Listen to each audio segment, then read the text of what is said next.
All right, welcome back. Now, it has generally been seen as the battle between the defense and the prosecution. In a case involving President Uhuru Kenyatta, his deputy William Ruto, and former journalist Arab Sang at the ICC, the victims seem to be sandwiched between the two conspicuous forces. Question: what is the fate of the victims? And will they find justice in the end? We want to find out about that. And we're talking to the legal representative for victims in the Kenyatta case. That is Fergal Gaynor. Welcome to the Park Breakfast. Thank you very much indeed. Very well. It would be interesting to know, how has it been for you? You said you told us earlier on that you were actually here, you've been here since December. Right. Knowing very well that thousands of victims are looking up to you to represent them in the best way possible, how has it been for you?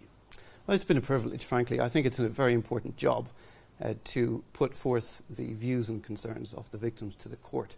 I used to work in the Yugoslavia tribunal dealing with cases in Bosnia, and at the Rwanda tribunal dealing with the victims of the genocide in Rwanda. Now, in those tribunals, there isn't, in fact, a specific role for victims in the proceedings. The ICC is different. It gives the victims a voice within the courtroom, and it helps to have their views and concerns put forward. How do I represent the views of thousands of victims who are scattered over the Nyanza region and the Western region? These are victims of crimes committed in Naivasha and Nakuru. How do I do that? It's very difficult. Logistically, it's difficult. They live in many, many little towns and villages, especially in the Nyanza region. And we have to go, I and my team, we go to various parts, especially within the Nyanza region, to meet them, to explain what's going on in the Kenyatta trial, and to listen to what they have to say about various issues of delay and other issues which come up during the trial. We also listen to, in particular, the incredible poverty in which many of them now live. Many of them had small businesses in Naivasha and Nakuru. Somebody would have a welding shop, somebody would be a carpenter, somebody would have a little tea shop. Now, during the post-election violence, all of that was destroyed. All the welding equipment was destroyed, the little tea shops were destroyed. They never got any compensation from anyone to restart their businesses. Instead, they were put on buses and trucks, and they were dropped in what was considered to be their ancestral homelands in the Nyanza region. Now, for many people, they hadn't been to the Nyanza region in decades. When they got there, the people who lived there weren't particularly welcoming to them in many cases. And so the struggle simply to get the money together to send their children to school, simply to survive, to set up little businesses, has been incredibly difficult. One of their biggest concerns is that the government considers most of the IDPs in the Nyanza region and the Western region to be integrated. They don't consider them to be true IDPs. Now, this question has been looked into by the UN Special Rapporteur on IDPs, and really their interests have been very much forgotten by the government, and they are quite concerned about ethnic discrimination in the provision of assistance to IDPs. I think everyone wants IDPs in Kenya to receive more assistance, but that assistance should be given to each IDP irrespective of their ethnic background. It doesn't matter what tribe you're in, you should receive assistance. The government will argue that it has stepped in and resettled the IDPs or compensated them. Will this ever end?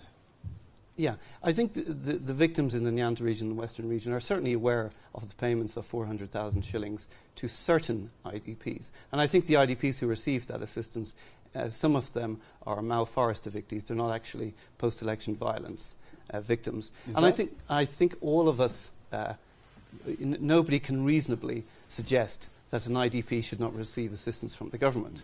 But what the concern is of the people living in the Nyanza region and the Western region is that it has not been done in an ethnically neutral fashion. That's their concern. So nobody has any objection against IDPs or Mau Forest evictees from receiving assistance, but we do want everyone to receive assistance regardless of what tribes they belong to. As a victim's lawyer, what are you looking for in this trial? Well, what I'm looking for... What do the victims want? Yes, what the victims want, I think, above all else, is a sense of justice. They've been waiting, it's nearly 6 years, remember, since the crimes were committed during the post-election violence. They've been waiting for the prosecutorial authorities here in Kenya to prosecute somebody for the crimes that were committed. So far, we've seen 0 prosecutions of high-level suspects in Kenya. We've seen 0 prosecutions of mid-level suspects in Kenya. We've seen a handful of prosecutions of direct perpetrators of the horrific crimes committed during that period. And to my knowledge, I don't believe that there have been any prosecutions of police officers for crimes committed during the post-election violence period. So the victims are sitting there waiting. Now, when is justice going to happen?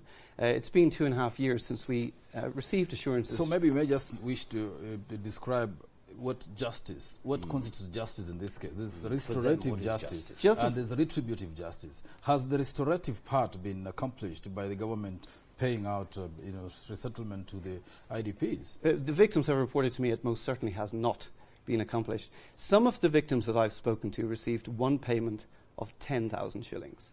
Other victims received a 2-kilogram tin, a goro goro, of maize meal. So that's one tin of 2 kilograms, which is the only assistance they've received in the last 5.5 years from the government.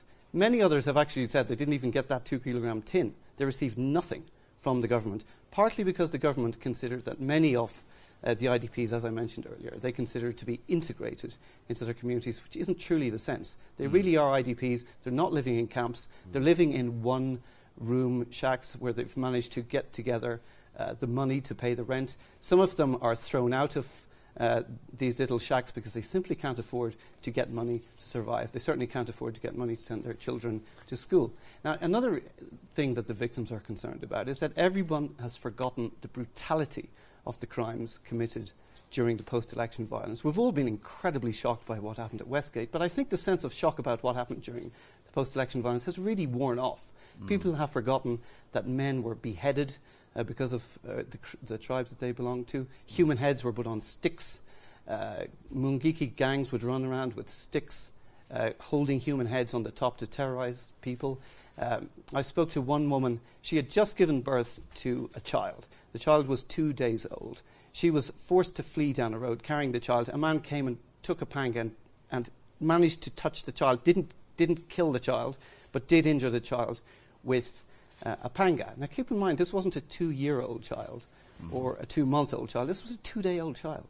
Now what circumstances must exist to make a man take a panga to a 2-day-old child? I spoke to another man, and he had lost 4 of his children during the post-election violence. 4 of his children, the eldest was 16, were murdered during the post-election violence. I spoke to another woman.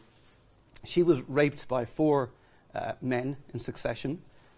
As if that wasn't bad enough, they then took paraffin and poured the paraffin on her and then took a match to the paraffin. Luckily, people came to her assistance and put the fire out. Now, she has later given birth to a child who was fathered by one of those rapists. And other women are living with HIV, which they have contracted from rapists who raped them during the post-election violence. Definitely the litany of suffering and the gravity of the violence, is well recorded in the minds of many people. It may be fading a bit, as you say, but the question is when, in fact, in like 1, 2, 3, will the victims consider justice to have been done? I think, number one, truth. They want the truth to come out about what exactly happened during the post-election violence. And that truth has not fully come out. It's coming out day by day in the Ruto trial. They want the Kenyatta trial to start as soon as possible so the truth will come out. Number 2, they want those responsible for the crimes committed against them to be held accountable in a fair trial. If a fair trial means an acquittal, they will accept that. If a fair trial means a conviction, they will accept that. But they want that responsibility to be recognised. Number 3, they want reparation. The Rome Statute of the ICC allows victims to receive just reparation for the losses that they have suffered in material sense, and also for the incredible impact in a psychological sense of having to lose your brother, your father, your sister, of having to be raped, of having to watch your wife being raped, of having to watch your children being cut down in front of you. So I think those are the principal elements of what the victims consider to be justice. Right. We'll be taking questions from the viewers. In fact, there's one here, Thomas from Nairobi, says, is there hope that ICC will grant the justice awaited to the victims, especially looking at even the proceedings that we've been following through? Exactly. There seems to be there's no gravity or substantial so far. I mean, people watching say, look, this is just drama. Nothing really revelatory coming out. Right. So what hope is there that indeed there will be justice at The Hague? I believe that the victims' hope for justice in The Hague has taken a bit of a knock. Certainly when the charges were withdrawn against Mr. Muthaura, when Mr. Kenyatta was elected president, and also the continued delay. You know, it's been over 2.5 years since Mr. Kenyatta was first summoned to The Hague. It's been over 1.5 years since the charges were confirmed against him. There's constant delay in these proceedings, and they keep asking me, why is there so much delay? So that's the first element which has threatened their sense of justice. As for will there be justice at the trial itself, I think we have to wait for the evidence to come out. We have to wait for the prosecution's witnesses to give their evidence, and the defence will have every opportunity to test that evidence through cross-examination. Well, the argument is put that the cases at The Hague are not actually going to administer justice as you described it, because those are just, as it is, the supposedly people who bear the greatest responsibility. But the actual justice that you describe, restorative, justice, compensation, the truth, seems to lie within here. How much hope is there that that will in fact deliver that justice and not the local mechanism? And is there anything happening towards doing the actual local prosecution of the perpetrators? Well, to answer the first part of your question, I believe that the victims do have a very high sense of faith in the ICC process, because I have asked them the question, do you want these cases to be heard by the ICC in Nairobi, in Arusha, because that was a procedural question a few months ago. They were totally opposed to the ICC even moving itself to Nairobi or to Arusha. Why? Because they were afraid of interference in the system. As far as they're concerned, they believe that Kenyan courts do not act equally in respect of people who are rich and powerful compared to how they act in respect of people who are essentially poor and powerless. They believe that Kenyan courts favour the rich and the powerful. Now, in respect of should there be justice in Kenyan courts, I think the victims would absolutely welcome prosecutions before the Kenyan courts, not of the suspects who are at The Hague, but of the many other suspects who are involved in the post-election violence. As I said earlier, there have been next to no prosecutions within the Kenyan system of those, even at the lowest level for the crimes that took place, and precisely zero prosecutions at the high level and at the mid-level. So if, as we all know, there isn't the International Crimes Division of the High Court, that remains essentially a concept. It's not actually working yet. If that were to take off, if there were to be credible prosecutions of those responsible for the crimes committed during the post-election violence, I believe that the victims would completely welcome that. Mm-hmm. Right. Just a concern. The election of President Uhuru Kenyatta and his deputy William Ruto was basically seen as a referendum against the ICC. And to a great extent, especially even the push, the pressure for the president not to attend the cases, there has been a concern where victims perhaps are now being seen as unpatriotic. If they continually push the case, they're being seen as you're actually talking against the president. How are the victims handling that kind of situation, that claim? And have you had situations where victims are now even deciding to say, you know what, we don't want to continue with this case, we are fine, we are ready to move on? Right. Well, the first thing I should clarify is that I represent the victims in the trial of Uhuru Kenyatta. I do not represent the victims in the trial of William Ruto. In the case that I'm involved in, the victims are so far unanimously behind the ICC process. There hasn't been any indication to me that there is even any kind of significant minority of victims who would prefer these cases to go away. So we're still in a situation where all the victims support the ICC process. That's what they've reported to me, the ones that I've met. Now, do they feel unpatriotic? They haven't really said that to me.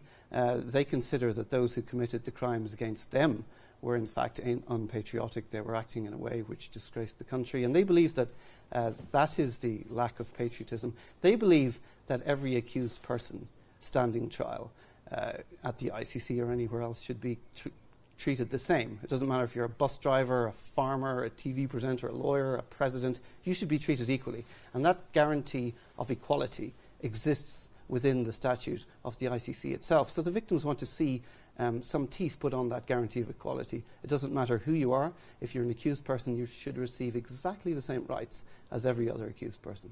Let's look at the possible scenarios. If the case against Uhuru Kenyatta fails, what next to the victims? By failure, what exactly do you have in mind? In terms of it doesn't continue well, on, for example, there's the no UN evidence Security to Council prove. stops the trial. Yes. Now, if the UN Security Council stops the trial, they will stop it for a maximum of 12 months. After 12 months, Kenya will have to return to the Security Council to seek an extension of that, and that will continue for as long as those extensions will be sought. I think if that occurs... Absolute termination? Excuse me? Absolute termination? Well, is the not available? Security Council doesn't in fact have jurisdiction to totally terminate a case at the ICC. They have jurisdiction to suspend an ongoing investigation or prosecution, but not to terminate. A termination can only really take place if an order is given by the trial chamber or if the prosecutor withdraws charges. Now, if either of those eventualities should come up, I believe that submissions will be heard from the parties and the participants on that, and then a decision will be made. But certainly if, in this nightmare scenario from the victim's perspective, if that should happen, they would feel robbed of justice. They've been promised justice so many times, both within the Kenyan system and at the ICC, I mean, and that just has not yet been delivered. There are people who